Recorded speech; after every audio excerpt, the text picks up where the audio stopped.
Welcome to Transformative Principle, where I help you stop putting out fires and start leading. I am your host, Jethro Jones. You can follow me on Twitter at Jethro Jones. Well, welcome to episode 479. I am excited to be here with you today because this is the first episode of the month. I'm doing my own solo thing, which is something new that I've been doing this year. Let me know how you like that. I'd love to hear back from you.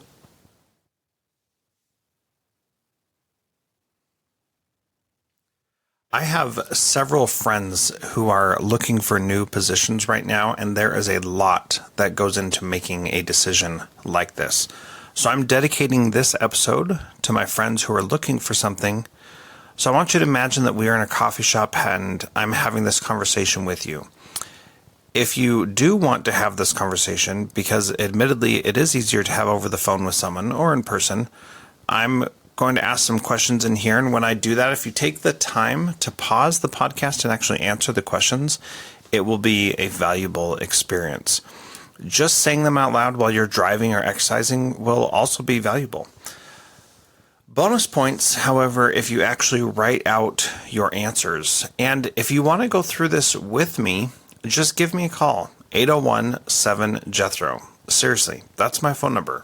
1, it's awesome that it has my name in it. And 2, you can call me. You're probably not going to take me up on that because you probably think I'm too busy or you don't matter enough. That's baloney. If you don't call me, call someone else you trust and talk through this with them. Before we get into the rest of the episode, I want to recognize a new partner for the Transformative Principle podcast.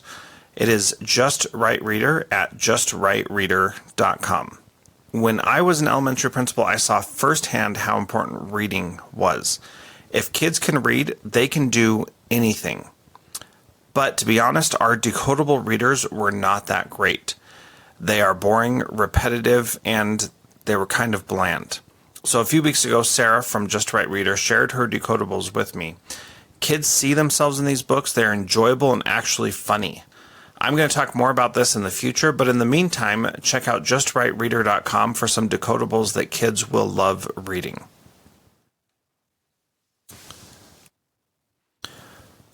We've got some great episodes coming out this month on Transformative Principle. Let me just give you a little overview real quick. Next week, we're going to talk to Michelle Goldslag, who is the founder of and CEO of Cultured Kids, which is an after-school art and storytelling program that helps people develop identity, empathy, and belonging. That will be a great show. Then, week after that, we're going to have Spike Cook back on. We're going to talk about how setting goals in your school, about how to set goals in your school, Spike is always a great conversation. I had him on a couple times, and this one should be no different. Then we're going to go to the Dominican Republic, and we're going to talk to Jorge Ruiz, who is a head of school down there, and that one is about how they do the work with so many different nationalities, so many kids from so many different places. Then we're going to head to Houston, Texas, and talk to Melissa Sherman, and I've talked about her before, and this one is fantastic. Her school, the Fay School, is this amazing private school down there with 3 acres next to a bayou, lots of outdoor stuff. Then we're continuing our worldwide trend by going out to Michael Lysenblatt, who I don't remember if he's in New Zealand or Australia, but that'll be a great conversation as well. And then we're going to be talking with Brioni Scott, who is in Australia, and she runs an all-girls school, and her wisdom and insights and her experience are just amazing. So that's what you've got to look forward to this month on Transformative Principle. I hope you enjoy all of these interviews, and I just love doing this. Let's get into our topic today.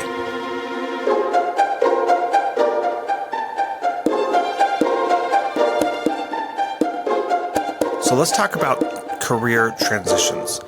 A friend recently shared this article on LinkedIn with me called Tribe Brand Domain, How to Think About Building Career.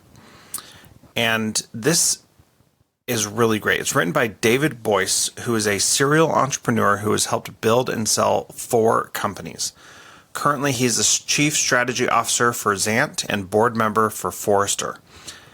He's an adjunct professor of marketing at BYU's Marriott School of Business and a frequent guest lecturer at Harvard Business School. In the past, I've regularly given advice similar to what Dave offers here, but he did it in such an eloquent, beautiful way that I just wanted to share it with you. So I encourage you to check out this article at LinkedIn, and you can see that you can find that in the show notes at jethrojones.com or transformativeprincipal.org. So first and foremost, let's remember what a job is. David describes a job as a transitional arrangement with an employer that has certain features easy to measure and compare: title, compensation, benefits, etc. End quote. A job is just a thing. They come and go. They are largely out of your control, no matter how secure you think that job may be. I typically use the word transactional because you're trading time for money. But I like how Dave uses the word transitional because it connotes that it is a time of transition, not a permanent thing. It's like you are learning something to prepare you for the next step in your career. And a career is different than a job. A career is something you invest in over the long term. It takes shape longitudinally, layer upon layer. While the person in charge of your job may be your boss, the person in charge of your career is you. End quote. Two important things. Number one, your career is your responsibility. Number two, no career can only be defined with a specific path. Now, let's say for a moment that you want in your career to be a superintendent. A superintendent is a job title, is a position within your broader career.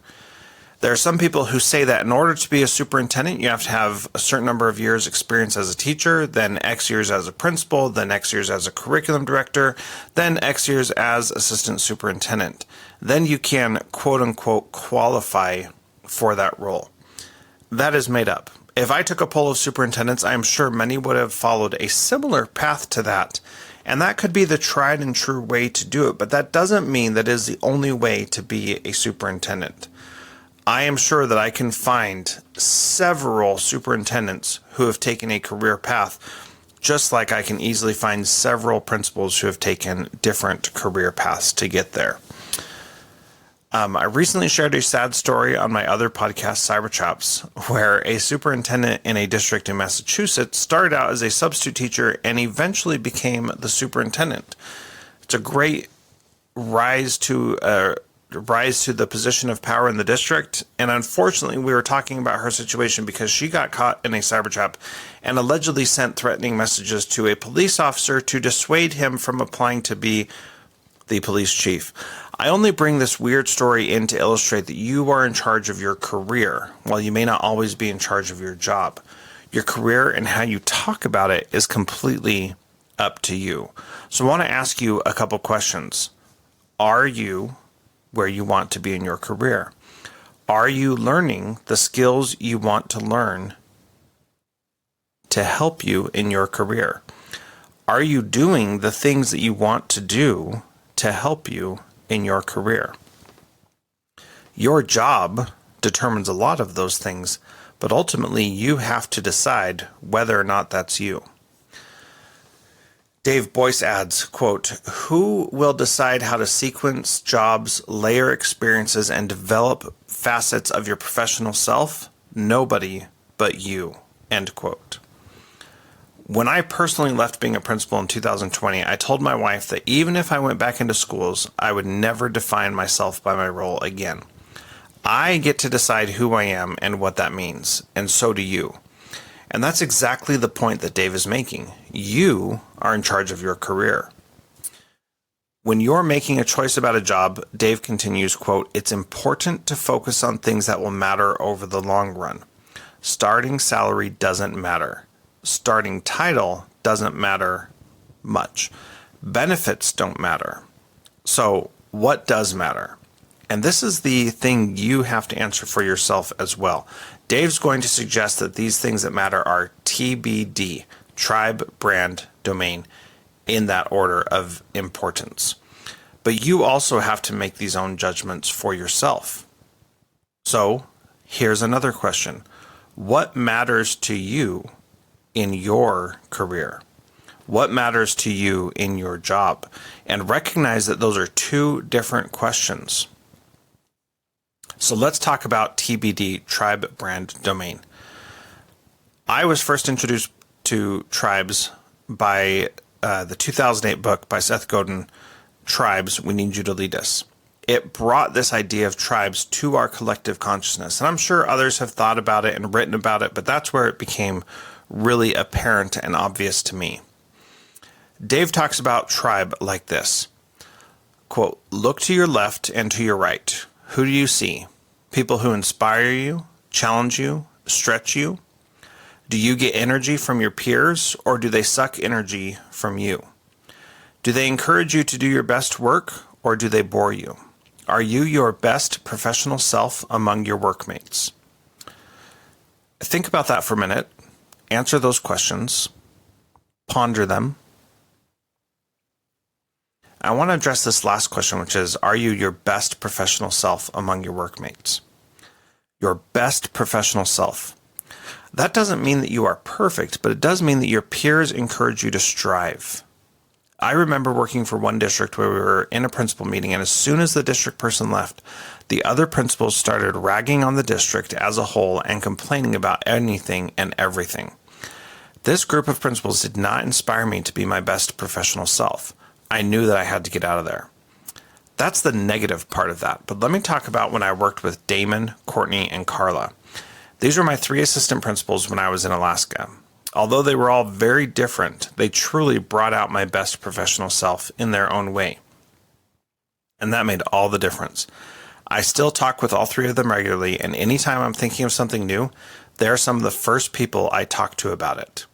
They've always set me up for success, and I hope I've been able to do the same for them as well. And this is the point of the tribe. Dave continues, quote, if one of your peers find the opportunity of a lifetime and they need the best and brightest to join them and reap the rewards of an amazing product, market, or whatever, who will they call? The people they know and respect. If one of those people is you, lucky you. End quote. Earlier on when Dave mentioned that salary and title don't matter, he was right. He says, on the other hand, if you look to your left and see sleepy and to your right and see dopey, you may be in trouble. It almost doesn't matter how much an employer pays you. No amount is enough to sacrifice the opportunity to build relationships with best and brightest peers. End quote. This is so important. You have to look at the people around you, currently and in any new position you're looking at. Thankfully, shortly after I got hired in Fairbanks, I got to interview for an assistant principal. Courtney was clearly the best and brightest. So in closing and talking about tribe, think about these questions, the ones that I mentioned before, and this would be a good place to pause and answer these questions. Who do you see around you? People who inspire you, challenge you, stretch you? Do you get energy from peers, or do they suck energy from you? Do they encourage you to do your best work, or do they bore you? Are you your best professional self among your workmates? Take some time and think about that and see what your experience is. The next piece of this framework is brand. And we're talking about ourselves as we are finding a position. One of the pieces of advice I give to anyone looking for a job is that you are interviewing them as much as they are interviewing you. You've got to see if who they are aligns with your personal brand. Dave introduces a really simple way to evaluate this. He says, quote, do you love talking about your work at parties, family gatherings, reunions? If so, your work is aligned with your personal brand. End quote. I had a job cleaning up construction sites once. I hated every minute of it, and I try to never talk about it. More than anything, it taught me what I don't want to do. I'm certainly not afraid of working in hard. In fact, that was the only part of the job that was rewarding. I was outside and building muscle every day. As I look back on my career now, I'm so grateful for where I worked and what I learned while I was there.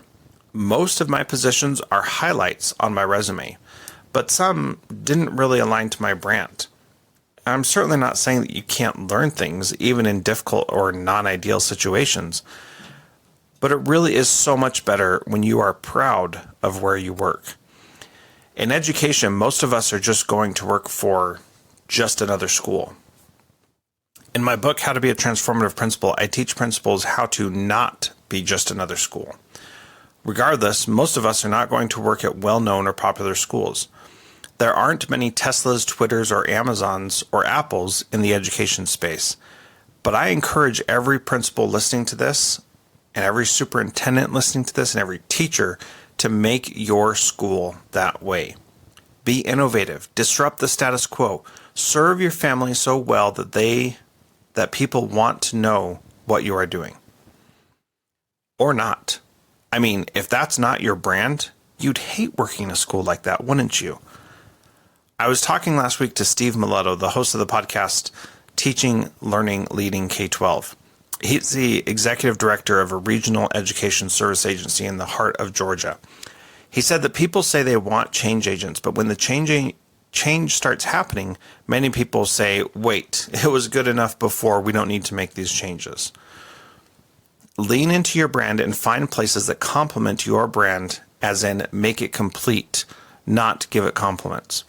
And there's a big difference here between those two. And I want to take just a little bit longer and talk about this because you have to find the right place for you, the place that makes sense, the place that aligns to your values and your personal brand. You might not exactly know what that is yet, and that is okay also. But you want to think, would I be proud to talk about this company or this school or this whatever as you're looking at these job changes in your life? You've got to be. You've got to say, this is the kind of place I want to work. So ask yourself this question.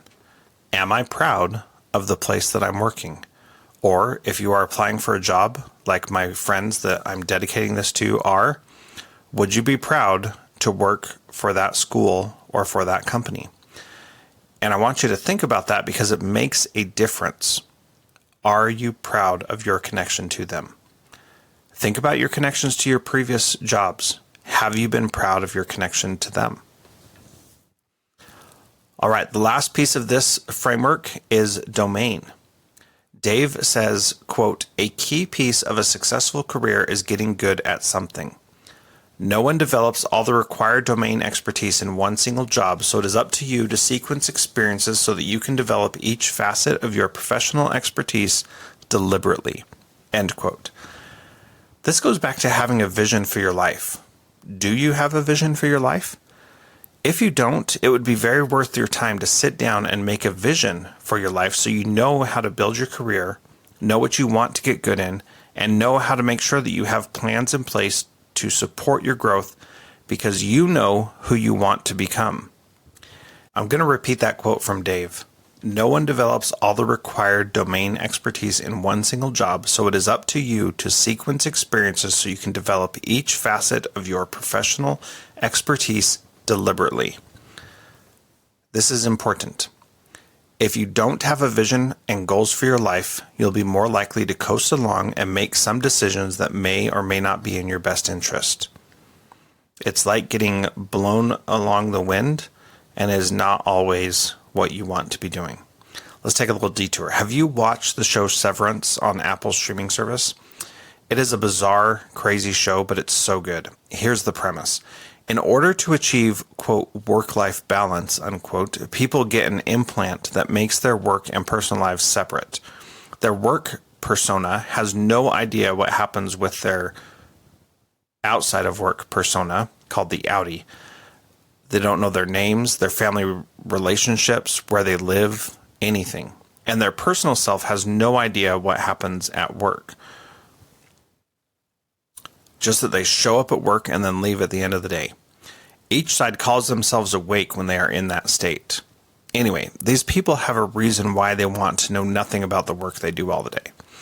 At the end of season 1, you're left with more questions than answers. But one man, Mark S., chose to do the severance procedures because he lost his wife in a terrible car accident, and this is how he chose to deal with the grief that he was experiencing. He has no desire to know or get good at anything, and while he was a professor before his wife's accident, he couldn't handle being a professor after his wife died. Thankfully, this dystopic world does not exist yet, and so we need to build domain expertise in our careers. And that is actually quite fulfilling. So think about this question. Are you building domain expertise in your field? Is your job helping you build the kind of domain expertise that you want? Is the job that you are looking at helping you build the domain expertise that you want? So once again, the framework is called TBD, Tribe Brand Domain, created by Dave Boyce. There's a link to his article in the show notes at transformativeprinciple.org or jethrojones.com/podcast. Now, you can use TBD to decide on a single job opportunity, or you can use it to determine if your life is heading in the direction that you want it to go. I'm personally actively evaluating some things in my life right now through this framework, and I'll let you know more about that in episode 484 on June 6th. Until then, be sure to check out justrightreader.com for some amazing decodables that your students will actually enjoy reading. Thanks for listening to Transformative Principle. We'll see you next time.